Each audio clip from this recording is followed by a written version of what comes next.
Hey guys, and welcome to my channel and welcome to this video. Today we will be painting two maple leaves, and for the materials and supplies I will be using same ones that I used for my previous illustrations, so all of them are listed in the description box if you want to check something out.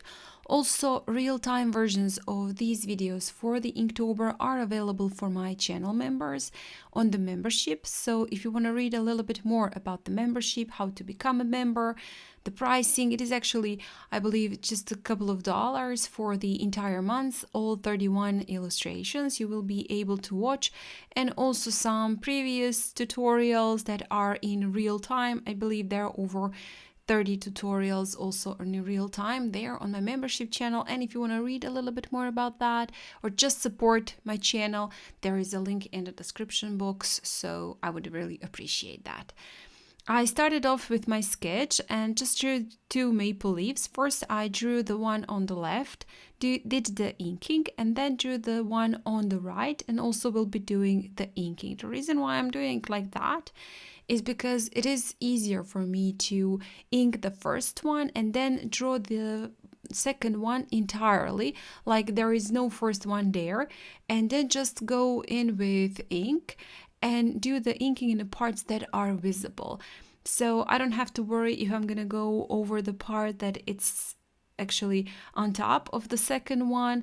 I just finish the first one, I can erase the second one, I can just adjust it the way I like. So I do like to draw first the one that is on top, finish the inking, erase the pencil, and then do the second one. When I was happy with my sketch, I did the inking. First went over the edges, make them a little bit sharper, added some details there, and then to the central veins. And you can see that my veins are the thickest near to the central part where those main veins meet, and a little bit thinner going outwards towards the edge of my leaf.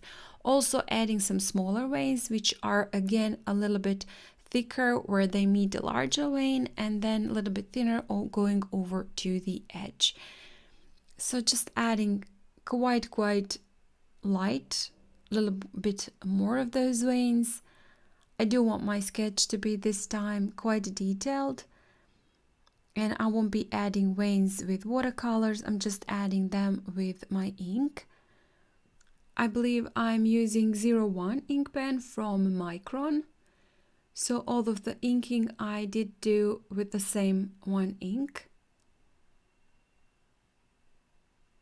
And just going a few more times over the parts that I want to make a little bit darker, and just feathering out to the edge on the parts where I want my lines to be thinner.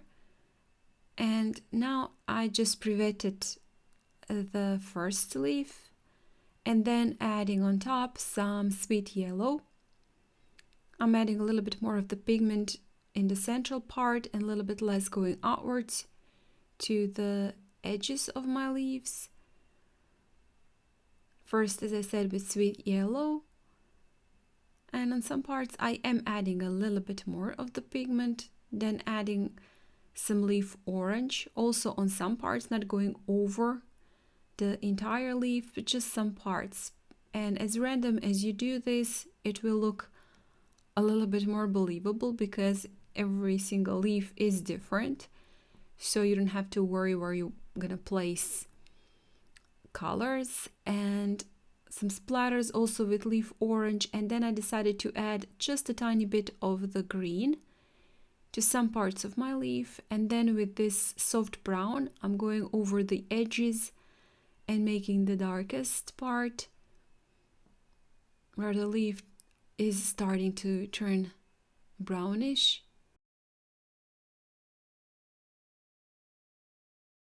And some splatters again with soft brown.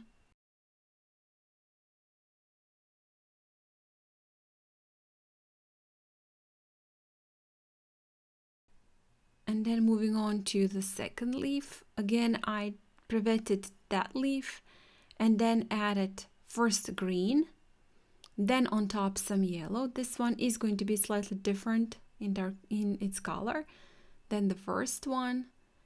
Then a little bit more of the green in the central part, and some leaf orange, again mostly at the edges, corners. And I'm doing all of that while the paint and the paper is still wet, so the paint is bleeding and there are no harsh edges there. Again, some splatters with leaf orange, and then I'm adding some, again, soft brown at some parts of my leaf, making them a little bit darker. Painting in the stem, I left it to dry completely, and then painting in the stem with green, and then on top some leaf orange. And I decided to go over my leaves, both of them with yellow, just to make them pop. And you can see when you add a yellow glaze on top of your watercolors how all the colors just shine. It warms everything up and it just shines. Couple of splatters with yellow, with green, and at the end with some black, just to, well, I guess do the same thing as for my previous illustrations. And with that, we'll be finishing off this illustration and this video. Hopefully you guys enjoyed it. You're gonna give this one a try. It is, again, quite simple, a lot simpler maybe than it seems, and I had a lot of fun, so hopefully you will have too.